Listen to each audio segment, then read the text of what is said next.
famine, by the mid-1970s the Somali Democratic Republic seemed close to conquering them all. Under its authoritarian president, Siad Barre, the country appeared to have wealth, progressive infrastructure, adequate food, and a high standard of education and medication. Strategically situated on the Horn of Africa, it was being wooed by the Soviet Union, China, and the USA. The enterprising Somali population, a beautiful race descended from Arabs and North Africans, were quick to turn this aid into progress, for although mostly nomadic, they were good at business and adapting to new ways. In the late 19th century, the capital, Mogadishu, its name meaning seat of the Shah in ancient Persian, was being considered by the colonial powers. They all had designs on this region, commanding the southern approaches to the Suez Canal and important sea routes along the east coast of Africa. It was an easy takeover, for the Somali elders were happy to recommend being under the protection of any nation offering friendship, a characteristic which would one day prove a destructive cocktail.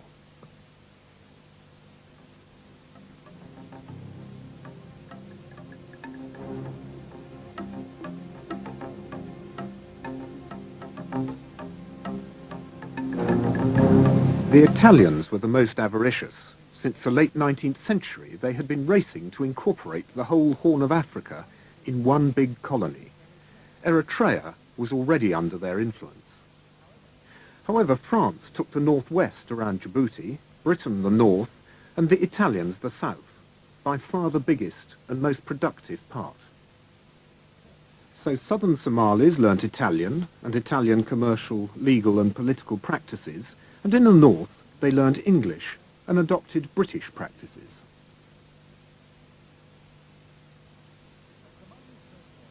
A Somali's first loyalty is to his sub-clan, then his clan, the basis of Somali culture, and these allegiances run deep. Minor disputes, once settled with clubs and spears, would assume horrific proportions with the introduction of modern automatic weapons. To the west, the nominally Christian Ethiopian Empire also had its eyes on Somaliland. They took over the Ogaden and Haud regions, which the Somalis considered their own. The dispute over these regions angered and intimidated future President Siad Barre. It would ultimately destroy Somalia.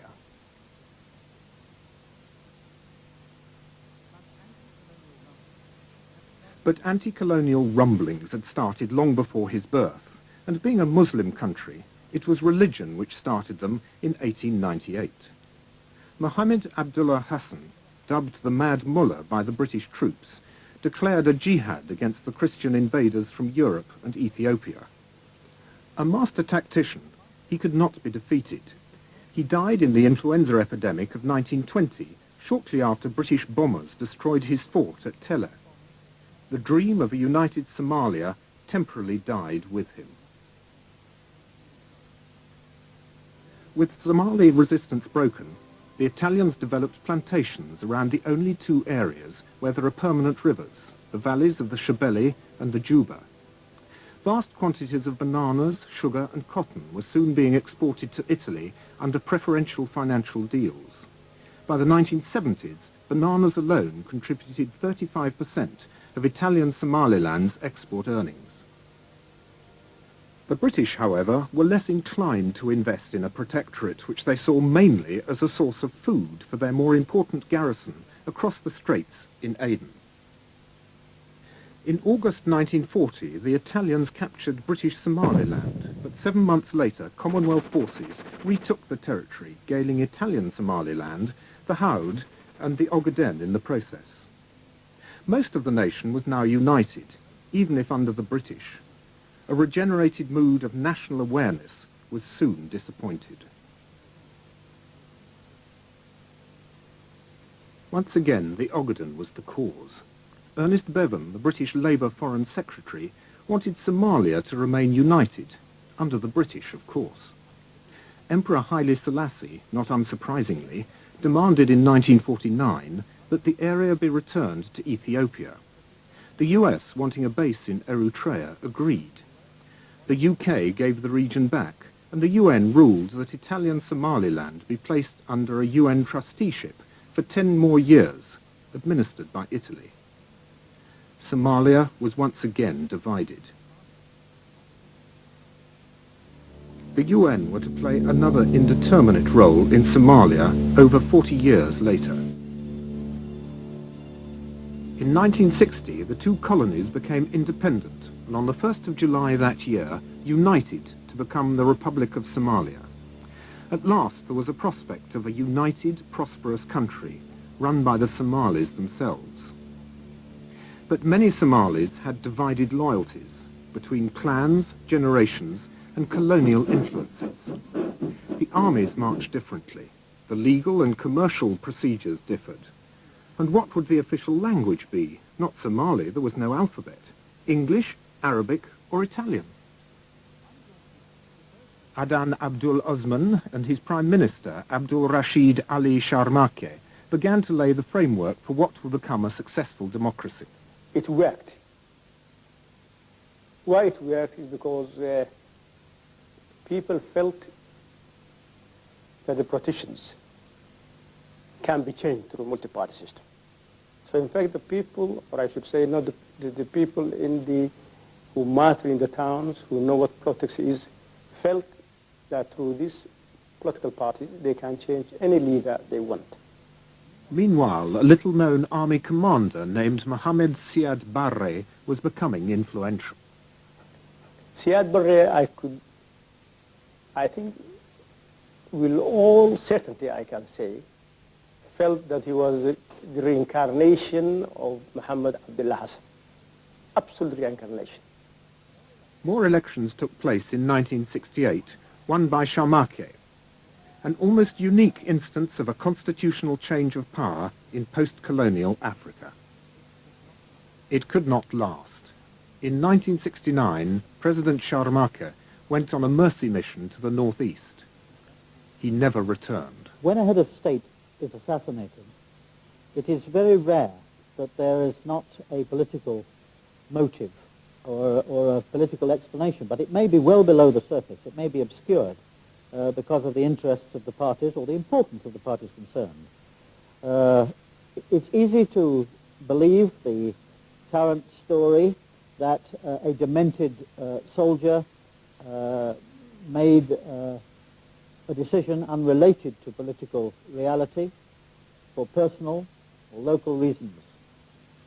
But of course, we live in a period now when archives are being opened, and there is little doubt in my mind that the opening, for example, of the KGB archives will reveal a greater depth to these issues and may throw some light in what historians have suspected was an implication, an involvement in Siad Barre's coup d'etat. It has been mentioned as a possibility by several writers, but no one else to date has produced the hard evidence. But that may now be possible. A few days later, on the 21st of October 1969, Radio Mogadishu announced that Major General Siad Barre had staged an allegedly bloodless coup. Relentlessly making decisions, he quickly consolidated his position. Proclaiming himself president, he abolished the National Assembly and personally headed an appointed 25-member Supreme Revolutionary Council. Initially, the people supported him. Born in the Ogaden, he was an anti-colonialist. Many who hadn't supported the coup were detained, including then-Colonel Mohammed Farah Aidid, who had always distrusted Barre. An affiliation. It was a refreshing break with tradition, but it would not last. Barre, then gaining aid by cleverly setting superpower against superpower, was trying to turn Somalia into a modern state. While the Russians provided arms and advisors, Chinese money and loaned workers built roads into the interior and along the coast, linking towns that had never before been easily accessible. His scientific socialism was not dogmatic and instilled a feeling of optimism. His limited nationalization was also initially unauthoritarian. I believe that Siad Barre never bothered to read what scientific socialism was.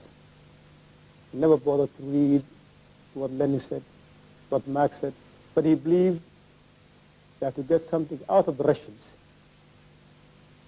you have to proclaim that you are a socialist, that you are a communist, and this is the only reasoning that the Russian power accepted. In this hectic era, new government buildings were put up. Factories were built, producing products as diverse as tiles, processed fish, pasta, cigarettes and matches. The fertile fishing grounds were exploited for export. Traditional exports of Somali livestock went to the Arabian Gulf countries and the rest of Africa, in demand because they were disease-free and naturally produced. Tourism was encouraged along the second longest coast of Africa. Mogadishu had stunning hotels built and safari trips exploited the varied wildlife. Barre also refused to listen to experts who said that things could not be done. The fertile area between the Juba and the Shabelle rivers was being overrun by sand dunes. Undaunted, Barre created a task force of civil engineers and workers who, aided by volunteers on the weekly day off, Friday, stopped the dunes' advance by planting local cacti and shrubs. It was an unqualified success.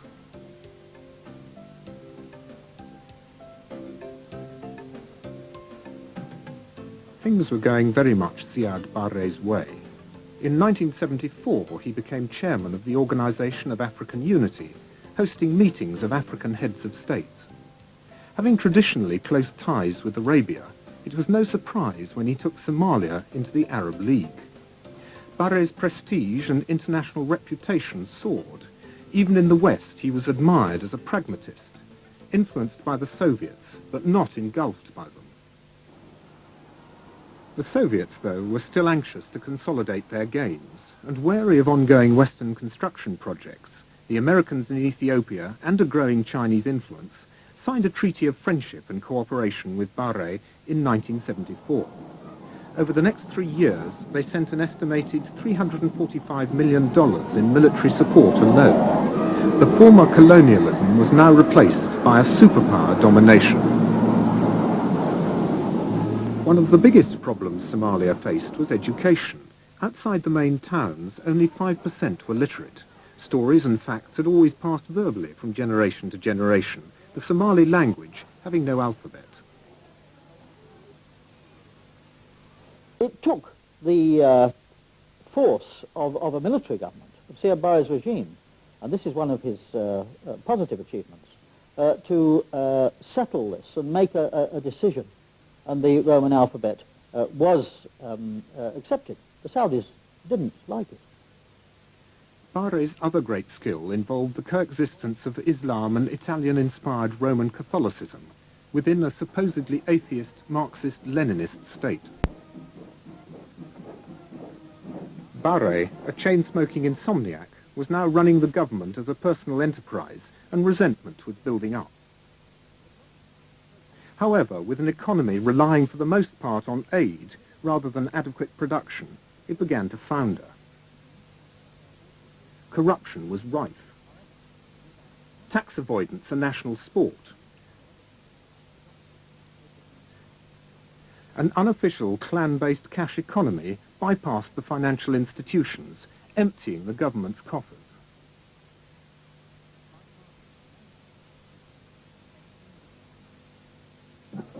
Now, with the country rallying behind him, Siad Barre had to look for more ambitious plans to foster his power gains and further attempt to go down in history as father of the Somali nation.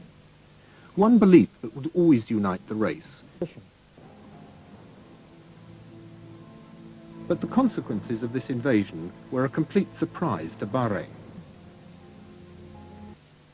Despite being politically unsure of Barre, the Americans were acutely aware of the growing Soviet superiority in the region. The Soviets had built major military facilities in the Dalek Islands in the Red Sea, air and naval bases in Aden, and on the island of Socotra. The US therefore signed an agreement with Barre in August 1980, giving them unlimited access to airfields and docks in Berbera, Kismayo and Mogadishu, so countering Soviet power in the region. Meanwhile, the Saudis, the biggest importers of Somali livestock, had started their ranches in Australia. Exports plummeted. To atone, Saudi Arabia helped out with 2 years free oil. But there might have been an ulterior motive. Somalia was sitting on oil fields that would have been easier and cheaper to exploit than the Middle Eastern ones. The country momentarily appeared tranquil until Ethiopia's sudden revenge attacks were launched in 1982 and 83. Funded by Ethiopia, the Somali national movement based on the Isaac clan waged a guerrilla war in the north. Barre found himself fighting his own people. A complex character, Barre was also prepared to give people a second chance. He had released Aidid after 6 years' imprisonment. Resentment at his imprisonment reinforced Aidid's original dislike of Barre. A desire for revenge became increasingly apparent. An embattled army and an empty treasury forced Barre to sign a peace treaty with Ethiopia in April 1988. Deprived of its funding by the treaty, the SNL, overrunning Barao and occupying part of Hargeisa, launched a desperate attack on the north.